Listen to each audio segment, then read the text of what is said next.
மைசூர் ரசம் இது செய்கிற மெத்தடே வந்து டிஃப்ரெண்ட்டாக இருக்கும்.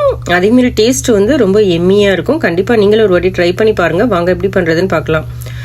ஒரு பேனில் வந்துட்டு நெய் விட்டுக்கோங்க. நெய் வந்து மெல்ட் ஆனோன்னு 1 டேபிள் ஸ்பூன் கடலப்பருப்பு, 1 டேபிள் ஸ்பூன் கொத்தமல்லி விதை, 2 டேபிள் ஸ்பூன் மிளகு, 1 டேபிள் ஸ்பூன் ஜீரகம், 4 வரமிளகா, கொஞ்சம் கருவேப்பிலை, ஒரு 10 பல்லு வந்து பூண்டு போட்டுக்கோங்க.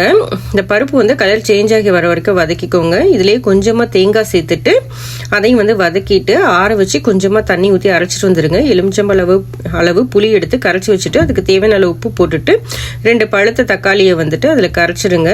தக்காளியோட தோலை வந்து எடுத்துருங்க கரைச்சிட்டு. கொஞ்சம் வந்து மஞ்சத்தூள், கை நிறைய கொத்தமல்லி தழை, ஒரு 3 பச்சை மிளகாய் போட்டுட்டு இது அந்த புளி தண்ணியிலேயே கையிலேயே நல்லா வந்து கரைச்சிக்கோங்க. இப்போ தாளிப்பு கொடுத்துடலாம். கடாயில் நெய் விட்டுட்டு 1 டேபிள் ஸ்பூன் வந்து கடுகு, கொஞ்சம் கருவேப்பில்லை, கொஞ்சம் பெருங்காயத்தூள் சேர்த்து கடுகு நல்லா பொரிஞ்சோன்னு இந்த கரைச்சி வச்சிருக்க ரசத்தை வந்து எடுத்து ஊற்றிடுங்க. இந்த அரைச்சிட்டு வந்த விழுதை வந்து அதில் வந்து சேர்த்துருங்க. சேர்த்துட்டு ரசத்துக்கு தேவையான அளவு வந்து தண்ணி சேர்த்துருங்க. நான் வந்து 2 டேபிள் ஸ்பூன் வந்து துவரம்பருப்பு எடுத்து நல்லா குழைய வேக வச்சுருக்கேன். அதை வந்து இதில் வந்து சேர்த்துக்கலாம். சேர்த்துட்டு அப்படியே நல்லா ஒரு கலக்கி விட்டுட்டு ரசம் வந்து பார்த்திங்கன்னா ரொம்ப வந்து கொதிக்கக்கூடாது. அப்படியே நுர தட்டுனோன்னு கொஞ்சமாக வந்துட்டு வெல்லம் சேர்த்துட்டு ஆஃப் பண்ணிவிடுங்க.